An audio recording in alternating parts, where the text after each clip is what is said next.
ప్రభుత్వ ప్రధాన విప్ గారు సీనన్న మాట్లాడినట్టుగా మా కాంగ్రెస్ పార్టీ సామాజిక న్యాయం సోషల్ ఇంజనీర్ ఏదైతే ఉందో దాన్ని పాటించి మా రాహుల్ గాంధీ గారు ఇచ్చిన మాట ప్రకారం రెడ్డి బిడ్డ అయినప్పటికీ కూడా రేవంత్ రెడ్డి గారు బీసీలకు 42% ఉద్యోగ ఉపాధి రాజకీయ అవకాశాలలో మరి స్థానం కల్పించాలనే లక్ష్యంతో ఇచ్చిన మాట ప్రకారం కులగణన చేపట్టి అసెంబ్లీలో ఏకాభిప్రాయం తీసుకొచ్చి పంపించిన బిల్లులు ఏదైతే ఉన్నాయో గవర్నర్ గారి దగ్గర రాష్ట్రపతి దగ్గర దాదాపుగా 6 నెలల నుంచి కొన్ని 2 బిల్లులు మరి గత 2 నెలల నుంచి 1 బిల్లు ఇలా పెండింగ్ పెట్టుకోవడంతో ఇబ్బందికరమైనటువంటి సిచ్యువేషన్ ఉంది.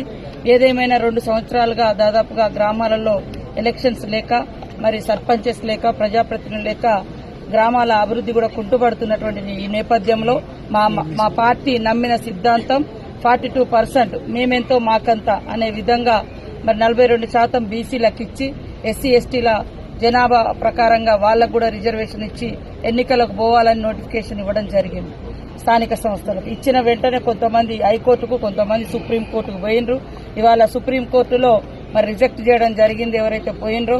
అట్లనే హైకోర్టులో కూడా మరి బీసీ వర్గాలకు అదేవిధంగా రాష్ట్ర ప్రభుత్వం ఆశిస్తున్నటువంటి 42%తో స్థానిక ఎన్నికలకు పోవాలన్నటువంటి నిర్ణయానికి అనుగుణంగానే మరి ఇక హైకోర్టు నిర్ణయం కూడా వస్తుందని ఆశతో ఎదురు చూస్తా ఉన్నాం.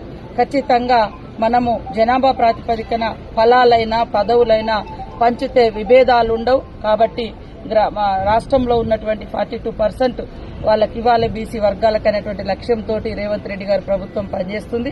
ఖచ్చితంగా హైకోర్టు కూడా సానుకూలంగా స్పందిస్తుందనే ఆశతో ఉన్నాం. ఆ రిజల్ట్ రాగానే అంటే వారి యొక్క తీర్పు రాగానే మనం ఇచ్చిన నోటిఫికేషన్ ప్రకారం కూడా ఎన్నికలు జరుగుతాయని తెలియజేస్తాం.